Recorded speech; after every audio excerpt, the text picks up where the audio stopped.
அஸ்ஸலாமு அலைக்கும் வரஹ்மத்துல்லாஹி வபரகாத்துஹு. அன்பார்ந்த சகோதர சகோதரிகளே, தமிழகம் இந்தியாவிலேயே முதன்மை மாநிலமாக பொருளாதார ரீதியாக, லைஃப் இண்டெக்ஸில் வாழ்வியல் ரீதியாக முதன்மை மாநிலமாக அடையாளப்படுத்தப்பட்டிருக்கிறது. அது இந்த ஆட்சியினுடைய 5 ஆண்டு காலத்தில் செய்த மகத்தான சாதனை. அதே மாதிரி இலக்கு நிர்ணயிச்சிருக்குது. எதிர்காலத்தில் நம்ம எந்த இலக்கை அடையணும், 2030 2030 $1 trillion எக்கானமியை நோக்கி நம்ம நகரணும், 2047 $4 trillion எக்கானமியை நோக்கி நம்ம நகரணும் அப்படிங்கிறதுனுடைய அந்த ஒரு இலக்கை நோக்கிய பயணத்தில் இப்போ நாட்டிலேயே எல்லா மாநிலங்கள் காட்டிலும் முதன்மை மாநிலமாக 11.2% growthல இருந்துகிட்டு இருக்குது.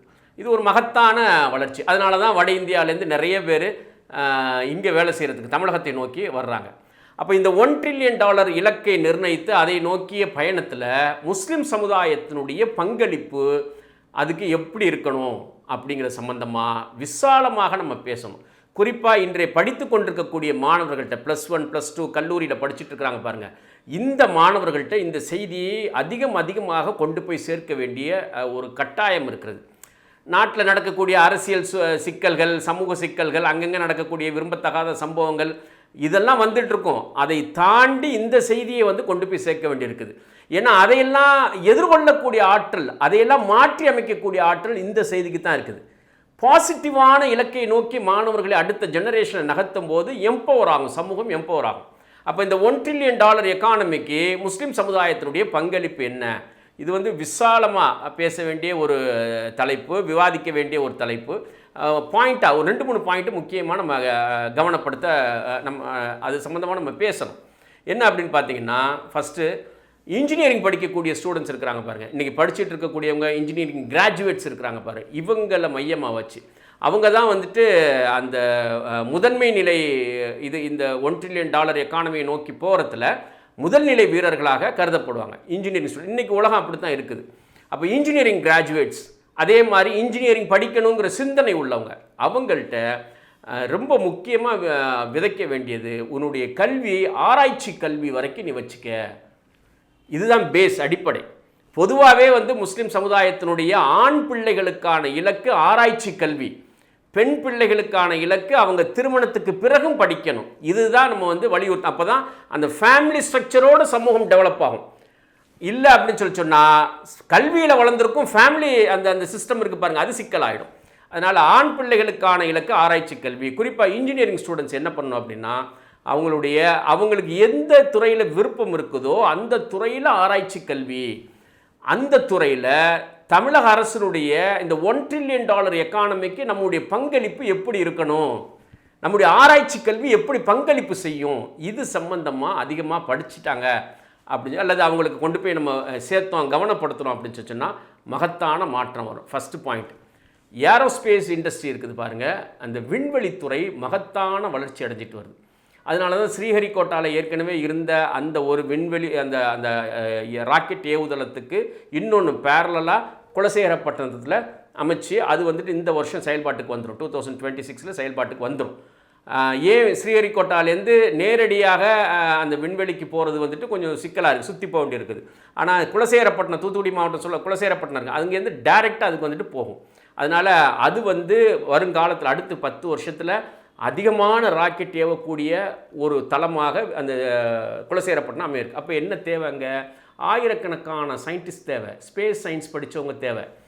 ராக்கெட் இருக்குது பாருங்கள், அந்த ராக்கெட்டுக்கான காம்பனன்ட்ஸ் இருக்குது பாருங்கள், ஸ்பேர் பார்ட்ஸ் பாருங்கள், உபகரணங்கள், அதில் ஆராய்ச்சி செய்யக்கூடியவர்கள் தேவை. சேட்டிலைட் உருவாக்கக்கூடிய சயின்டிஸ்ட் தேவை.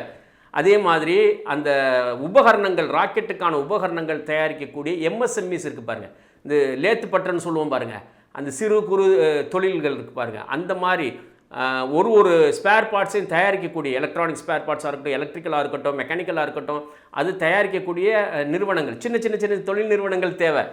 இப்படி எக்கச்சக்கமான வேலை வாய்ப்பையும் தொழில்களையும் உருவாக்கக்கூடிய ஒரு துறை அது. அதனால் ஸ்பேஸ் சயின்ஸில் ரிசர்ச் பண்ணணும்.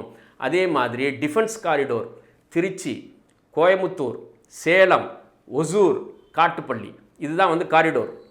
சரியா, டிஃபென்ஸ் காரிடோர். இராணுவ உபகரணங்கள், ஆயுதங்கள், அதுவும் என்ன மாடர்ன் டெக்னாலஜி, நவீன தொழில்நுட்பத்தில் இந்த எலக்ட்ரானிக் வார்ஃபேர் இருக்குது பாருங்கள், அந்த மாதிரி தயாரிக்கக்கூடிய அதாவது ட்ரோன்ஸு, ஹெலிகாப்டர்ஸு, ரடாரு இந்த மாதிரியான பொருட்களை தயாரிக்கக்கூடிய உபகரணங்களை, ஆயுதங்களை தயாரிக்கக்கூடிய ஒரு காரிடர் குறிப்பாக கோயம்புத்தூர்.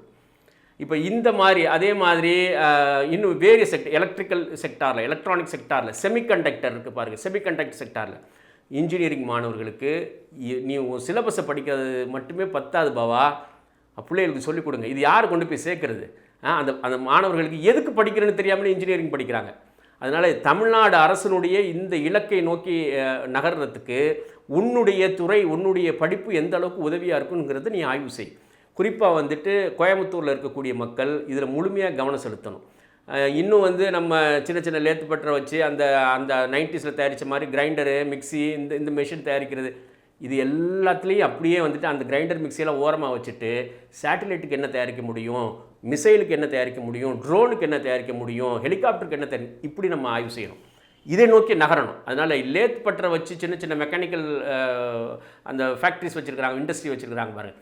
அவங்க எல்லாரும் இந்த ஏரோஸ்பேஸு, அதே மாதிரி டிஃபென்ஸ் காரிடோருக்கு தேவையான டிஃபென்ஸ் மேனுஃபேக்சரிங்க்கு தேவையான விஷயங்கள் அது தயாரிக்கிறது, அதே மாதிரி செமிகண்டக்டர்ஸு, எலக்ட்ரிக்கல் வெஹிக்கிள்ஸ் இருக்குது பாருங்கள். இதில் கவனம் செலுத்தணும் அப்படின்னு சொன்னால், இதில் ஆராய்ச்சியாளர்கள் உருவாகி வந்தாங்கன்னா இதுக்கான காம்பனன்ட்ஸ் தயாரிக்கக்கூடிய எம்எஸ்எம்இ ஒரு ஹெலிகாப்டர் இருக்குன்னா அதுக்கு ஒரு 10,000 பொருட்கள் இருக்குது. இந்த 10,000 பொருட்களுடைய சங்கமம் தான் ஒரு ஹெலிகாப்டர். அப்போ அதுக்கு வந்துட்டு அந்த 10,000 கிடைக்கிற 300 to 400 எம்எஸ்எம்இ சின்ன சின்ன ஃபேக்ட்ரிஸ் தான் இந்த 10,000 பொருளையும் தயாரிக்குது. 300-400 ஃபேக்ட்ரிஸ் இணைஞ்சிருக்குது. ஒரு ராக்கெட்டுக்கு, இஸ்ரோக்கு இருக்குது பாருங்கள், 300-400 எம்எஸ்எம்இ ஃபேக்ட்ரிஸ் இருக்குது, இண்டஸ்ட்ரி இருக்குது, அதுதான் அதுக்கு தயாரிக்குது. அப்போ தொடர்ச்சியான அவங்களுக்கு வேலை இருந்துக்கிட்டே இருக்குது. அவங்க அடுத்தடுத்த கட்டத்துக்கு தயாரிக்கிறாங்க, நாட்டினுடைய வளர்ச்சியில் பங்களிப்பு செய்கிறாங்க. இதுக்கெல்லாம் இன்ஜினியரிங் ஸ்டூடெண்ட்ஸ் தான் ஆப்டானது. அதனால் ஐடிக்கு போகிறதுக்கு பாருங்கள், ஐடியினுடைய நிலைமை என்னாச்சு அப்படிங்கிறது உங்களுக்கு தெரியும் இப்போது. சரியா? இனி ப்ரோக்ராமர்ஸ் இருக்கிறாங்க பாருங்கள், சாஃப்ட்வேர் டெவலப்பர்ஸ் இருக்கிறாங்க பாருங்கள், அவங்களுக்கான வாய்ப்புகள் அது வந்துட்டு முடிகிற கதைக்கு வந்துருச்சு. அது எல்லாம் உங்களுக்கு தெரியும். அடுத்தடுத்த காலங்களில் நிறைய வேலையை விட்டு நீக்கக்கூடிய பெரிய பெரிய நிறுவனங்கள்லேருந்து அந்த அந்த வேலைகள் நடந்துக்கிட்டே இருக்கு, இப்போவே நீக்கிக்கிட்டு இருக்கிறாங்க. அதனால் டெவலப்பர்ஸுக்கான தேவை இனி தேவை இல்லை அப்படிங்கிற லெவலுக்கு வந்துடுச்சு. எல்லாமே ஏஐ செய்ய ஆரம்பிச்சிடுச்சு. இப்போ இவங்க என்ன செய்யணும்? வாய்ப்பு இருக்கிறவங்க நிறைய சர்டிஃபிகேட் கோர்ஸ், டிப்ளமோ கோர்ஸ் பண்ணிவிட்டு இந்த மாதிரி கோரில் மாறணும், இன்ஜினியரிங் செக்டாரில் மாறணும். அதே மாதிரி மேலே படிக்கக்கூடியவங்க படிக்கிறது, ஆராய்ச்சி கல்வியை நோக்கி போகக்கூடியவங்க அதுக்கான வேலைகளை செய்கிறது. ஆராய்ச்சி கல்விக்கு சவுதியில், அரபுலகத்தில் இருக்கக்கூடிய எல்லா யூனிவர்சிட்டிஸும் ஓப்பனாக இருக்குது. ஆமாம், ஃபுல் ஸ்டைஃபண்டு. நீங்கள் ஒரு மாத சம்பளத்துக்கு இங்கே வேலை செய்கிறத காட்டிலும் ஆராய்ச்சி கல்வி அங்கே படிக்கிறதுக்கு, ரிசர்ச் பண்ணுறதுக்கு 2 மடங்கு 3 மடங்கு கூடுதல் சம்பளம். அதே மாதிரி யூரோப்பியன் கண்ட்ரீஸில் எல்லா வாய்ப்பும் திறந்துருக்குது.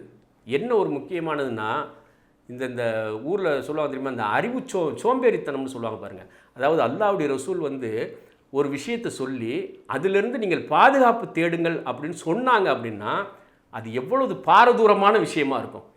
அப்போ அதுலேருந்து பாதுகாப்பு தேடுறது அன்றாடம் தேட வேண்டி இருக்குது. அதில் மிக முக்கியமானது சோம்பேறித்தனம். சோம்பேறித்தனத்தை விட்டும் பாதுகாப்பு தேடுங்கள்னு அல்லாஹ்வுடைய ரசூல் எச்சரிக்கை செஞ்சுருக்கிறாங்க. அதுலேயும் இந்த அறிவு சோம்பேறித்தனம் இருக்குது பாருங்கள். படிக்கிறதுக்கு, யோசிக்கிறது, வாசிக்கிறதுக்கு, சில பேர்கிட்ட போய் கேட்குறதுக்கு, ஒரு சில மீட்டிங் அட்டன் பண்ணுறது, செமினார் அட்டன் பண்ணுறதுக்கு, எல்லாத்துக்கும் சோம்பேறித்தனம் வீட்டில் உட்காந்து ஃபோனே நோண்டிக்கிட்டு இருக்கிறது இருக்குது பாருங்கள். இது பெரும் ஆபத்து. எந்த அளவுக்கு மொபைல் ஃபோனை கொஞ்சம் தூரமாக வச்சு அல்லது பயனுள்ள வகையில் யூஸ் பண்ணிக்கிறோமோ அதே மாதிரி தேடல், ஆராய்ச்சி, அடுத்த கட்டத்தை நோக்கி நகரணும், பொருளீட்டணும், சம்பாதிக்கணும், நாட்டினுடைய பொருளாதார வளர்ச்சிக்கு முதுகெலும்பாக மாறி இருக்கணும். இதெல்லாம் தானே ஆற்றல் படுத்துதல். எம்பவர்மெண்ட்டுங்கிறது என்னது? இடைவிடாமல் இயங்கக்கூடிய பண்புகள் இருக்குது பாருங்க. அது இல்லாமல் எப்படி எம்பவர்மெண்ட் சாத்தியம்? யாரை போய் குற்றம் சொல்லுவோம் நம்ம? அவர் சிக்கல் ஏற்படுத்துறாரு, இவர் சிக்கல் எடுக்கிறார், அங்கே அடிக்கிறார், இங்கே அதெல்லாம் பிரச்சனை. நம்ம என்ன செஞ்சோம்? நம்ம நேரத்தை எப்படி பயன்படுத்தணும்? அதனால் இன்ஜினியரிங் ஸ்டூடெண்ட்ஸ் ரொம்ப முக்கியமாக இதில் நீங்கள் எந்த அளவுக்கு வாசிக்கிறீங்களோ, இந்த $1 trillion எக்கானமிக்கு நான் எப்படி என்னுடைய பங்களிப்பை செய்ய முடியும், அதுக்கு என்னென்ன வாய்ப்பு உலகத்தில் இருக்குது, உலகத்திலேயே பெஸ்ட்டாக மாறுவேன், அது சமுதாயத்துக்கு அடையாளங்களை உருவாக்கி முன்மாதிரி ஐக்கன்ஸை உருவாக்கி கொண்டு வந்து நிறுத்தும். அடுத்த ஜெனரேஷன் அற்புதமாக உருவாகி வரும். அதனால் ரொம்ப முக்கியமாக நீங்கள் படிக்கக்கூடிய இன்ஜினியரிங் மாணவர்கள் உங்களுடைய அகாடமிக்கல் எக்ஸலன்ஸ் கொடுங்க. நீங்கள் சரியா உங்களுடைய ஸ்டடீஸில் நல்ல சிஜிபி இருக்கிற மாதிரி பாருங்கள். அதுதான் உங்களை அடுத்த கட்டத்தை நோக்கி நகர்த்தும். அதே நேரத்தில் ஆராய்ச்சி கல்வி வேலைக்கு போயிடாதீங்க. யூஜி முடித்தோன்னே வேலைக்கு போனோம் அப்படின்னா பின்னடைவு. அது வந்து எம்ப்ளாயிஸை தான் உருவாக்கும், மாத ஊதிய பணியாளர்களை உருவாக்கும். அது முன்னேற்றத்தை கொண்டுட்டு வராது. உங்கள் வாழ்க்கையை சுருக்கிடும், வட்டத்துக்குள்ளே சுருக்கிடும், பொருளாதாரத்தை வட்டத்துக்குள்ளே சுருக்கிடும். ஆராய்ச்சி கல்வி இருக்குது பாருங்க, அந்த ஆராய்ச்சி கல்வியின் முடிவில் அதில் தொழில் செய்யணுங்கிற என்ன இருக்குது பாருங்க, ஆண்டர்பிரினர்ஷிப்பையும் ஆராய்ச்சி கல்வியும் இணைக்கிறோம் பாருங்க, அதுதான் மகத்தான எம்பவர்மெண்ட்டுக்கான வாய்ப்பை திறந்துவிடும். அஸ்ஸலாமு அலைக்கும் வரஹ்மத்துல்லாஹி வபரகாத்துஹு. அருமையான பெருமக்களே, தமிழக முஸ்லிம் உம்மத்தில் அறிவியல் தொழில்நுட்ப ஆராய்ச்சியாளர்களையும் சர்வதேச சட்டம் படித்த வல்லுநர்களையும் உருவாக்கும் திட்டத்தில் தகுதியுள்ள மாணவர்களின் ஆராய்ச்சி கல்விக்கான முழு கட்டணத்தையும் தமிழ்நாடு முஸ்லிம் கல்வி இயக்கம் செலுத்தி வருகிறது. ஆற்றல் மிக்க அறிஞர்களையும் ஆகச்சிறந்த விஞ்ஞானிகளையும் உருவாக்கும் இந்த தொலைநோக்கு திட்டத்திற்கு உங்களது ஜக்காத் சதக்கா தொகைகளை தாராளமாக வழங்கிடுங்கள்.